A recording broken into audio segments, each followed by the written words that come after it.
97.5, The Fanatic, Philadelphia.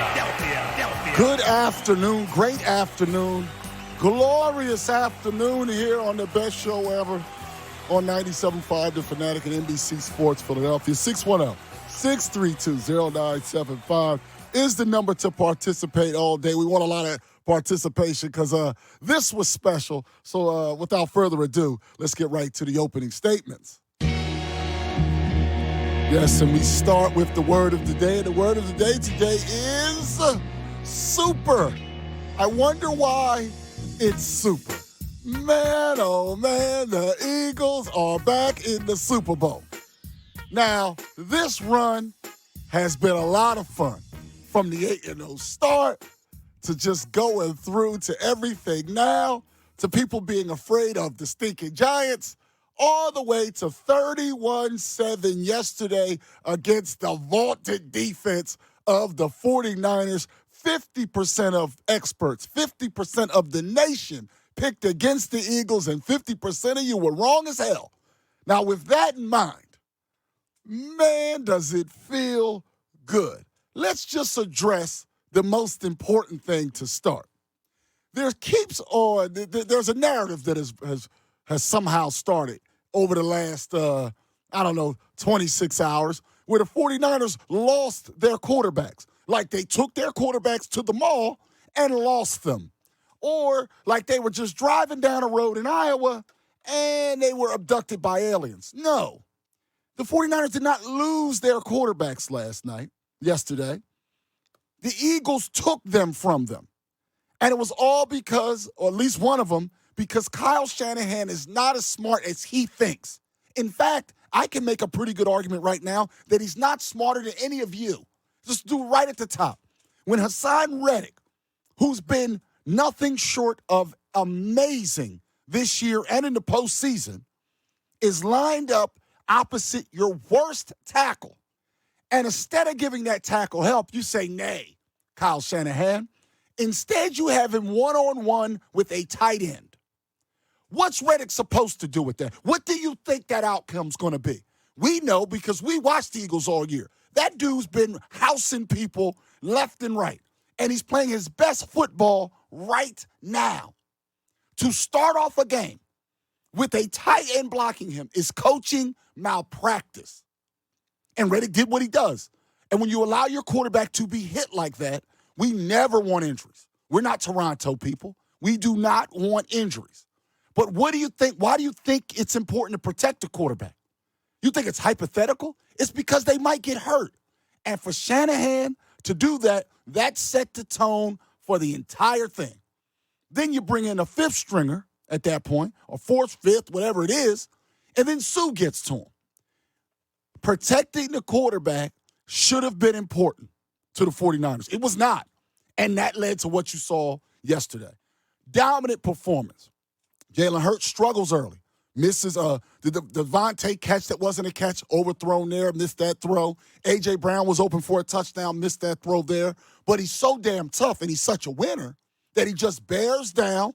And when you want to put, the game was likely over already. But on the drive where he decided to run the ball and be physical because he's the winner, they took that team's heart. But I don't want to hear any of this, the quarterback thing. No. If coach better and block better and you have your quarterback, how about you give the Eagles credit for what they do? And we mentioned it, all of us mentioned this last week. And we don't do I told you so's because we get tons of stuff wrong. But all of us can look at a calculator. All of us can look at our phones and open up the calculator app. The Eagles had 70 sacks in the regular season. The 49ers had 44. You can talk about what they do against the run. You can talk about a lot of stuff. The Eagles are the third best, as far as getting to the quarterback, the third best team that this sport has ever seen. And the 49ers were 10th this year. And that was the difference in the game. Don't give me all that stuff. At the end of the day, the Eagles' defensive line continues to be scary. And the 49ers' defensive line is cute and nice. And how the game play out, you had cute and nice versus scary. and two quarterbacks, unfortunately, because we do not like injuries. I hope both guys are okay long term.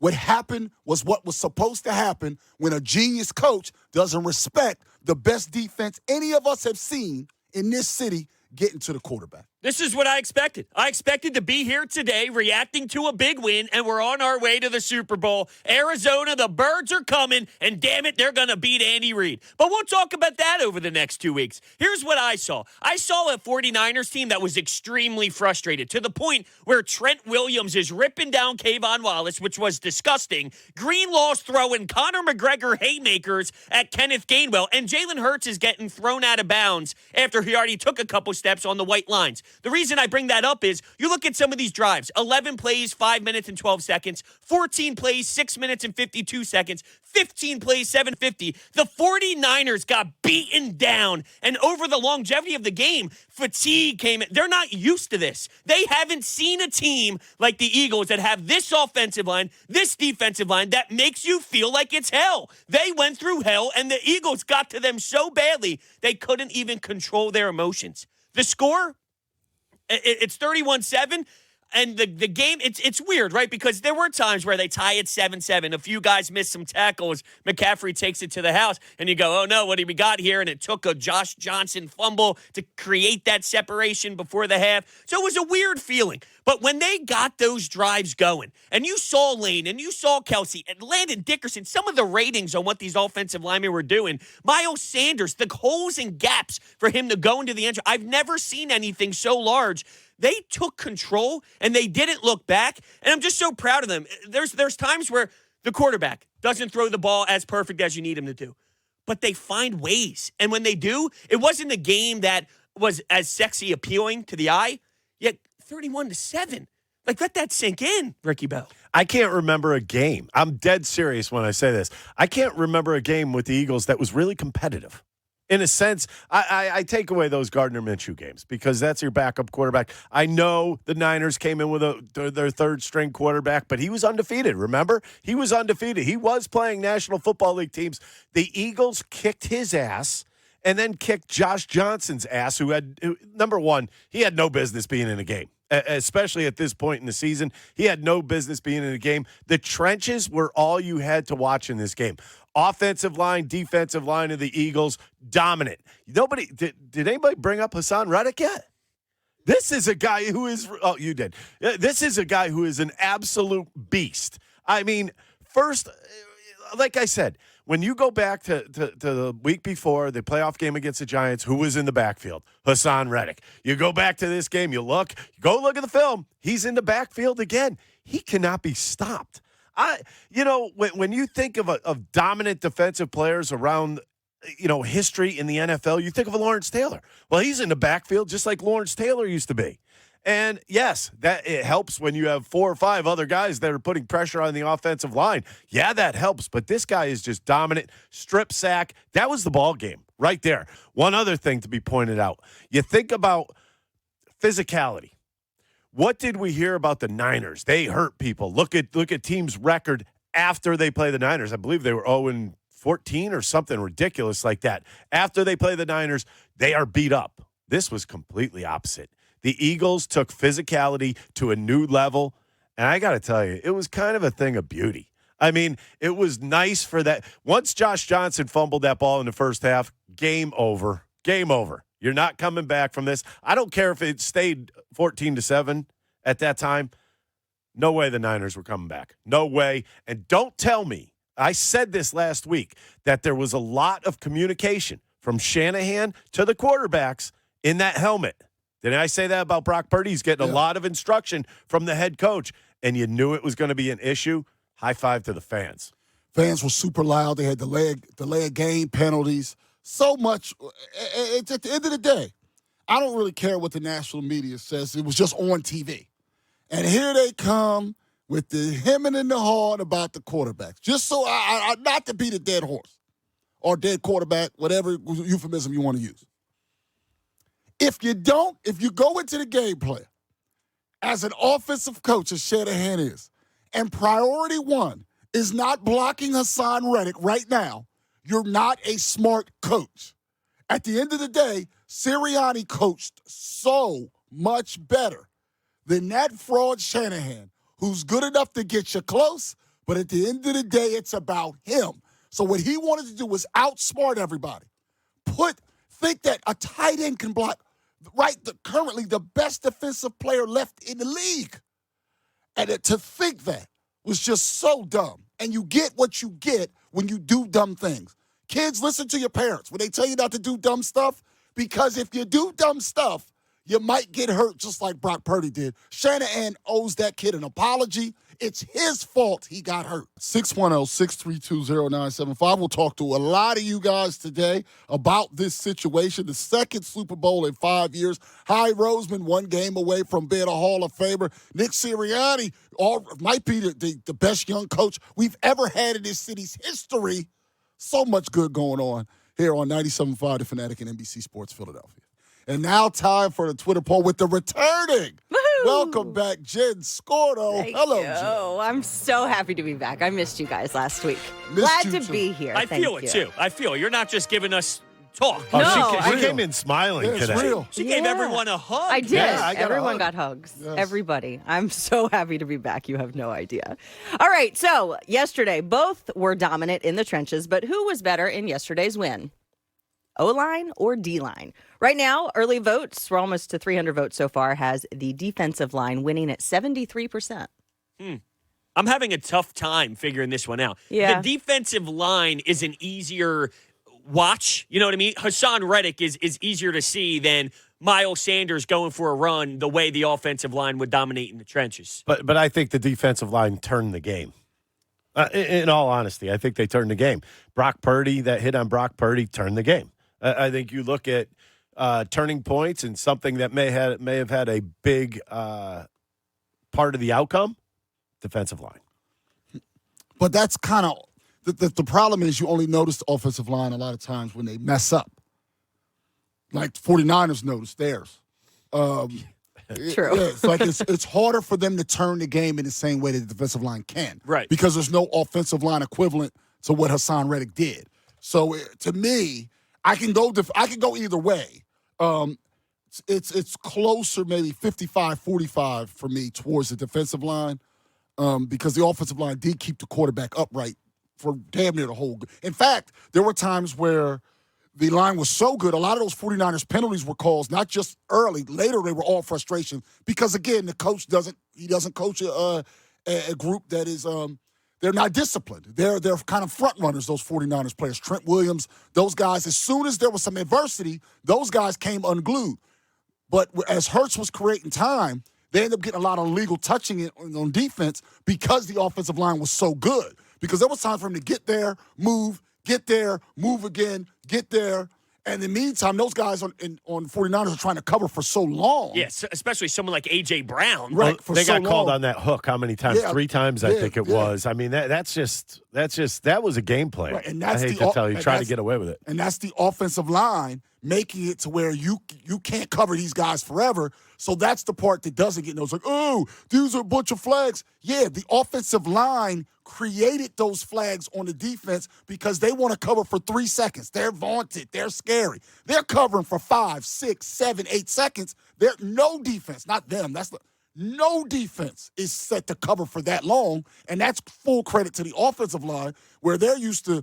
Man, Bosa was invisible for large stretches. Large stretches. You didn't even know he was out there. They're not used to that, and they tried to move him around. It did not work. No, it didn't. And then speaking of some times out there that changed everything, Kenneth Gainwell's 17-yard run, just that burst of whatever this energy is that Kenneth Gainwell is throwing out there lately, it's incredible. Like, I think it's funny. We had callers last week go, who's going to be that Kenneth Gainwell? And we're like, you can't rely on that. I'm at the point now looking forward to the next game. I think Kenneth Gainwell is going to have some part of impact because that's kind of what got you here. He's one of those guys that gets the play called, knows the hole he's got to hit, and goes at it full speed. And, I mean, it's really working. But out of nowhere. I don't know. That burst of speed, I don't know if that's out of nowhere or he's just fresh this late in the season. I think it's a combination of both. And unfortunately, if Miles Sanders isn't back, it's because of how good Gainwell's been in the postseason. He becomes the primary back. You keep Boston Scott, you draft another back, and those are your 3. That might end up being what happens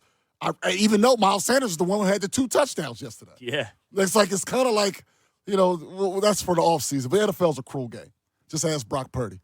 Guy's just minding his own business, trying to throw a pass. His dumb coach has a tight end on the best pass rusher in the world. And now next thing you know, his shoulder's on swole, and his elbow's on swole, and his wrist is on swole, and his hand is on swole, all because you decided to block a dude with a tight end. Hey, kid, grab the clipboard. Yeah. You're going to just sit over. Oh, hey, by the way, we need you to go. You should come back in. Oh, my now goodness. he goes back in there. I actually felt bad for him because he couldn't throw.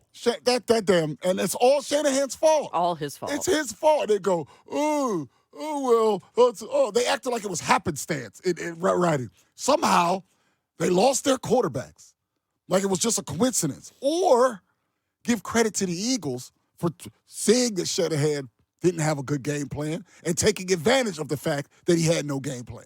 But we knew Shanahan at some point was going to do something dumb in game, and it's that not early. only I know not only that, but the difference in coaching happened within a blink of an eye because the Devontae Smith play should have been challenged. Oh, without a doubt. And they didn't challenge it. And then you had the challenge by Sirianni, which flipped over the Hassan Reddick play, which made it from an incomplete pass to the fumble. And that's the difference in management in game. And I almost wonder, is it because Kyle Shanahan is so sucked into the creativity of the offense and this is my scheme, while advantage to the Eagles because Shane Steichen's the one with his head that's dug into the play calling, which allows Sirianni to be more aware of all the surroundings and everything that's happening. He's more in game. Yeah, he is. Also, I think a lot of credit with that goes to Devontae Smith and Hassan Reddick. Devontae Smith, I think, knew he didn't catch that ball, and he was like, let's go. Yeah, but get if it you're to the line of watching scrimmage the and game, snap the ball. With Hunter's point, though, Sirianni watching the game, Shanahan's probably down in his Play chart. Even though it's defense. He's still looking what's going on. Absolutely. The GE is. And all you had to do was look at Devontae Smith. I would have been like, hell, I'll throw the flag. Let's see what he's trying to hurry up for. And it was 4th down.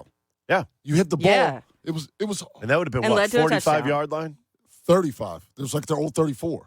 Okay. Just the fact he even made it that close, though, is special. Yeah, because that was a bad pass. It was. He made that. Devontae made that close play. He's so long. Yeah. It was fantastic. Let's go to the phones. Mark in Belmar talking about yesterday's game. Of course, you're on 97.5 The Fanatic. Hello, Mark. What's up, guys? How we doing? Victory Monday, baby. Victory Monday. What's going on? It's a beautiful thing. I'm just so wow. I was at the game yesterday, and after the first quarter, man, it was just after Josh Johnson came in and everything, it was just like just soaking it in, and it's just been nuts. I mean, the argument that we played nobody is just a lazy argument. We played 19 games and we beat everybody soundly. And it's played the 2 seed. You played the 2 seed. It's not like you were playing, like some Cinderella team. You played the 2 seed, and a lot of people, not everybody, but a lot of people picked the 49ers to come in here and win. Right. You didn't play Seattle and then the New York Giants, the two worst teams that made the postseason here. You didn't play Minnesota's fraud behind. We scored 30 on both. Yeah. It didn't matter. The 6 seed you scored 30 on. The 2 seed you scored 30 on. Like that's just lazy by people. Yep. I agree, man, and it's just it feels so weird. It's just totally different from 2017 because obviously the acquisitions we got with Brown and even Bradbury, and then you look at guys like obviously Reddick played unbelievable. It has been unbelievable throughout this whole stretch, and even additions like Kazir White, and then we have the 2 first-round draft picks. Like we're really, and Hurts is so young. It's like you just get butterflies talking about it, man. And we're in the Super Bowl in Hurts' 3rd year, and it's really just unbelievable. Like I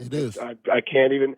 And now we're going to go see Andy Reid and Mahomes. And I mean, realistically, Mahomes is throwing to Todd Pinkston and Freddie Mitchell. So I would go slow on the doubting of Mahomes. I would just focus on now. I'm not doubting Mahomes for sure. Mahomes is the best quarterback in football. He obviously has Travis Kelce. But when you look at his realistic offensive weapons, it's they got here scoring, thanks for the call, scoring the exact same amount of points per game as the Eagles did. I think where your advantage lies is once again on that defense to be chasing Mahomes. That's where your biggest advantage lies. 610-632-0975. We have a long segment coming up, so we'll get to lots and lots and lots of phone calls on the other side. And by the way, even if they had been gifted to them, I wouldn't give a damn. But the fact that they took it from that team and people are trying to pretend like it was gifted to them is kind of getting under my skin a little bit. But I don't care how you get to the Super Bowl. You get there. Okay, you get there.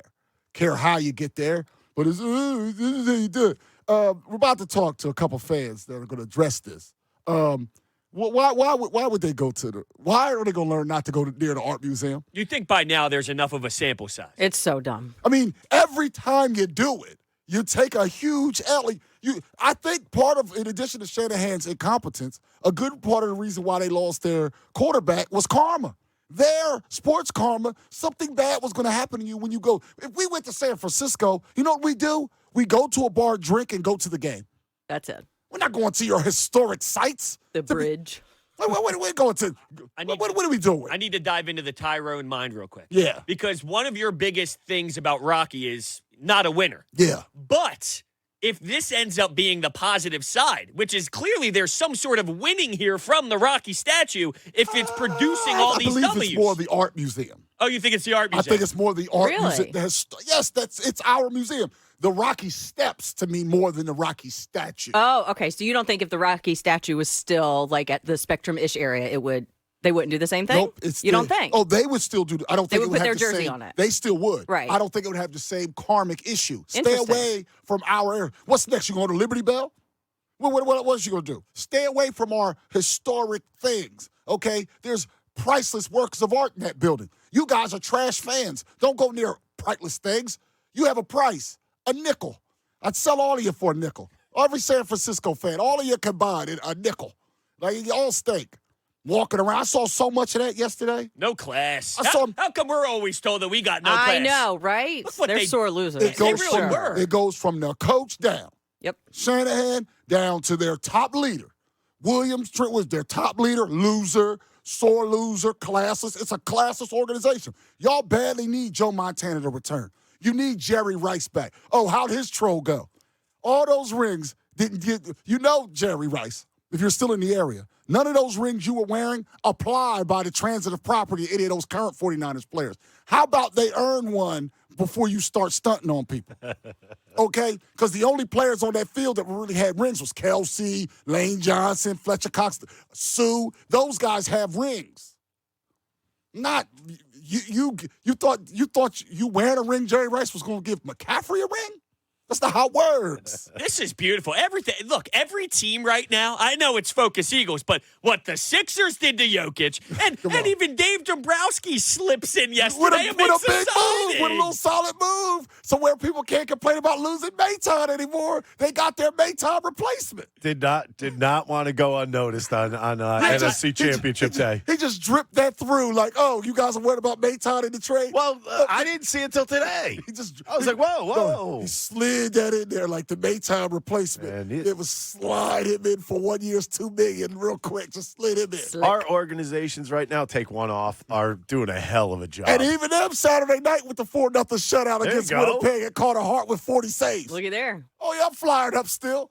I'm telling you, right now, it's nothing but goodness around here. And the Union was well represented at the game yesterday. Yeah, they were. Mm-hmm. Yeah, they were everywhere. Wait a minute, the turned up. players were up here? They turned up. They came up for the Curtin game. was, definitely. Curtin came Yeah. up. He was in the city. A bunch of players came Aren't up. they in training? Man, they came up for the game. It's training. That's impressive. They came up. And Jim Curtin, after the game, was in Center City Oh, yeah. with the people. oh, that's Broad awesome. Street, right? Yeah. Yeah, That's he was awesome. with the people. Man, it's incredible. Oh, I got to comment. Bradley Cooper was in with Jules. He was in Getting there the with whole- Jules and yeah, Jeff. And getting the Oh! whole crowd going. The whole crowd was going nuts. Mike Trout, You know what? I got last 2 weeks. Embiid.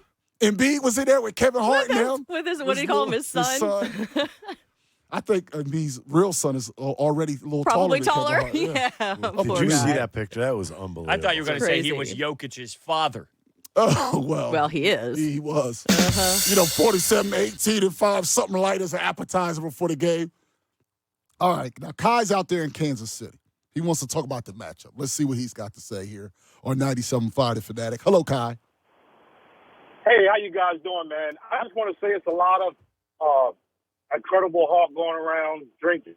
And I understand. I'm not trying to brain on the Philadelphia parade, but what I want to say is you gotta pump your brakes, man, because you got true Hall of Famers, gold jackets. Who on the Eagles right now in the skill position is a Hall of Famer? So I'm saying that to say Patrick Mahomes and Kelsey is coming in. It's a totally different game plan than Brock Purdy and those other guys. It's So a I'm day just- after they win. I know. Have we? I Hold on, understand. Kai. You said that you said Incredible Hulk. What have we said about the Chiefs so far today? Well, I'm Not a speaking to the damn fans. thing. That You wanna- last fan you had on, he disrespected Pat Mahomes by saying. And what did I Pat do? Mahomes And what did I do? I corrected him, right? Right, and I'm not just bringing it to you guys, but I had to talk through you guys to the fans out there. Slow your horses now. No. But hold on, though. Let's You be guys, fair. the quarter. Hold on. You do know that the one kryptonite of Mahomes was when they faced Brady in Tampa. The reason they lost that Super Bowl was not because of Brady. It was because that defensive front that got after Mahomes. And no quarterback is impervious to great defensive pass rush. You know I'm right, Kai. You know I'm right, Kai. You're right. You're right about that. But you guys know Andy Reid better We know than Andy. anybody else. Mm-hmm. He's coming. He have a game plan for the Eagles front. You And can't. that's what Andy Reid do. Now, while You- he won't put a tight end one-on-one on Reddick, it's not easy to block these guys. If it was as easy to block these guys, everybody would be doing it. They had 70 sacks. Now, credit to you guys. You guys were second with 55. I give you guys Okay. credit. I do. But at the same time, Kai, you got to admit that the way the Eagles get off the quarterback could trouble anybody. And if that high ankle sprain is not healed, Mahomes might have a tough time. You got to acknowledge that. I agree with that. I think the Kansas City Chiefs had more speed on the outside than the team you just played yesterday did. But More this speed? is my thing Yes, about- they do yeah. have more speed. You are right about that. You're right about that. They do. So many implement this game right here. Listen, I'll do this. If the Eagles beat the Kansas City Chiefs, this guy right here will. I don't know. It's not a bet, but if you guys lose or win, I'll come to the station and I'll give you all $50 tags. I'll tell you whatever what. You want to eat. You don't Whatever have want to eat. to. I'll I give you my phone appreciate number. that. We don't have to take your money. What we'll do is we're going to put you on hold and take your number. And after the game, we'll talk to you and work out our situation. Because if you guys win, we'll give you something as well. So let me put you on hold, Kai. That's fair enough. We'll work out some sort of fair wager because he doesn't have to fly from Kansas City here and all that stuff. We'll work out something online or whatever it has to be, and we'll work something out. And I give the Chiefs their credit. But let's go slow with, like, this pass rush can hurt any quarterback. This pass rush will shake any quarterback. I will say this much. If Mahomes is still hobbled, he's going to have a big-time issue going into that game. Yeah. I mean, he does have 2 weeks this time to kind of I think he'll be help better. that out. He'll be better. He's still Not going 100. It's a high ankle sprain. Those things just don't go away. As a matter of fact, if you watched him yesterday. He may need surgery. We don't know the severity. He may need surgery in the offseason. You watched him yesterday. He rolled out to the left, kind of got pushed a little bit, and then almost fell down. Yeah. I mean, he's not tough it healthy. out. I mean, he's tough as hell. Yeah, He's I not was going healthy. to say, He's tough as hell. give him credit for being out there and doing, He's tough as hell. He But is this tough. pass rush, man, I wouldn't want to be a quarterback playing against this pass rush right now. No, and I got two problems with Kai's call. First one is it's Monday after they make the Super Bowl. I'm going to be as happy as I want. I don't need to calm down thinking about the matchup that's going to be in 2 weeks. This is the time you soak it in and appreciate what this team has done. And then the second thing is I love Andy Reid, and I've actually been a supporter of him more than most when there were some ugly Andy Reid times. With that said, let's not act like he's unbeatable. The guy has his flaws. He has some issues, and he's got one Super Bowl. He's a very, very, very successful coach that probably should have more than one Super Bowl. He's been beaten before in a big stage. Come on. We can't pretend like he's some force that is so hard to break. You can break Andy Reid. You can. They're a beatable team. I would have said a couple years ago. I mean, even when they played the Bucs, I didn't think they were beatable until they figured. I mean, well, that And Bucs Sue defense was on that defense. Sue was on that defense. I was They just got going to say after it. that Bucs defense reminds me a lot of this Eagles defense. Right. Only this defense got even more. Yeah, more they pass can get rush. in there. They get in there more than just about everybody. But I think there should be mutual respect for this week with the Chiefs, and then next week we dig into killing them. This week should be mutual respect. Next week, it should be both about killing each other because you got to pace yourself. If you already got the guns and the knives out now, what are you going to do about the game? You're not going to go nuclear warhead. Let's keep it classy here for the short term. It's like a truce for now. Mike in Jersey has visions of a parade. You're on 97.5 The Fanatic. Hello, Mike. going on, ladies and gents? How y'all doing today? Good, man. How are you? I'm doing amazing. As a Eagles fan, I'm a Philly fan. You know, I'm originally from Philly. You know, I'm 36 now. I've been watching Philly sports since I was 8 years old. I've seen a lot of games. Mm-hmm. Your word of the day may be super, but my word of the day is dynasty. And let me tell you why. And let me first preface this with, I'm not looking at this from fandom rose-colored glasses. I'm just trying to spit facts to y'all, okay? Go ahead.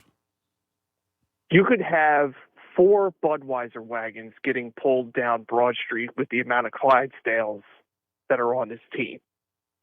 When you look at this team on both sides of the football, you know, Jalen Hurts, Fletcher Cox, Brandon Graham, Dominican Sue, freaking Josh Sweat, Hassan freaking Reddick, for God's sakes. Then you got Brown. Then you got Jeffries. Then you got Gainwell. Then you got Dallas Goedert. All on that. Mike, I got you. You named the roster. Now, what does it mean? What does all that mean, all those good players? What that means is that you have established a team that has the ability to do the same thing as the New England Patriots did when they had a dynasty, because they're that good.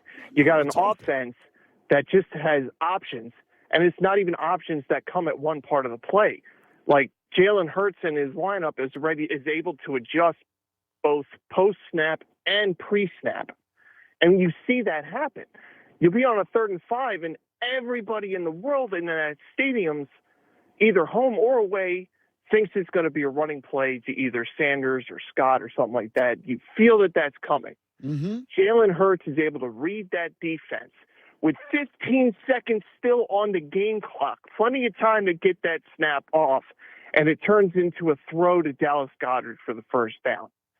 Well, there you go. Good. There you go, Mike. They have a very good roster, and we'll talk dynasty after they get the first one. All right, we'll talk dynasty because this does have the potential, but you got to win the first one before you can do any dynasty talk. You got to win the first one. Then we'll talk, can they win 2 and 3 years? Can they win 3 and 5 years, et cetera, et cetera? First thing, you got to take care of business in 13 days. Then after that, we'll get into all the dynasty stuff.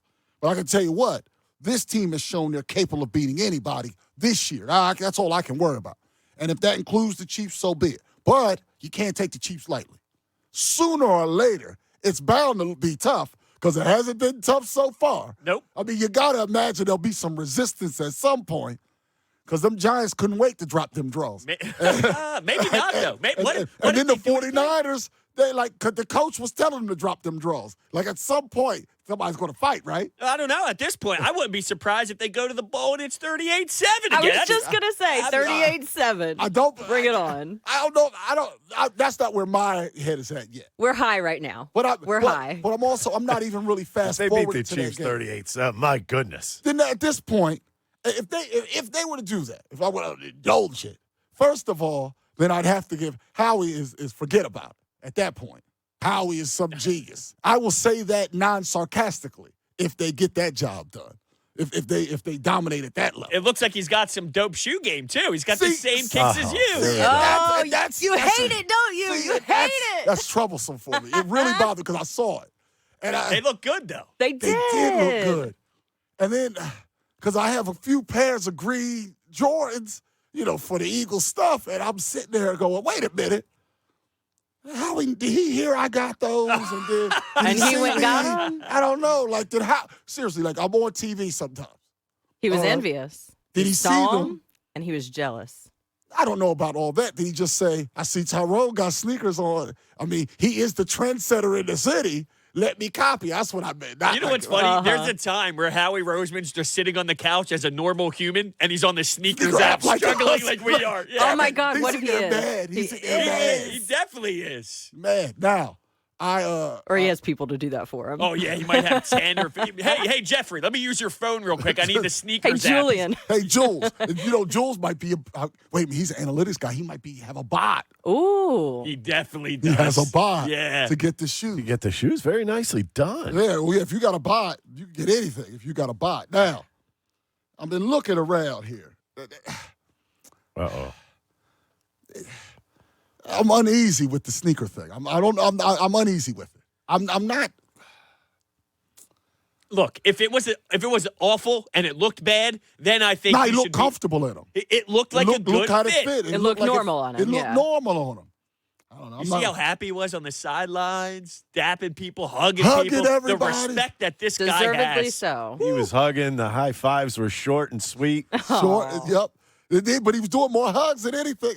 That's because he gets a lot of respect in that room. Oh, he knows Hall of Fame is right behind that game in Arizona.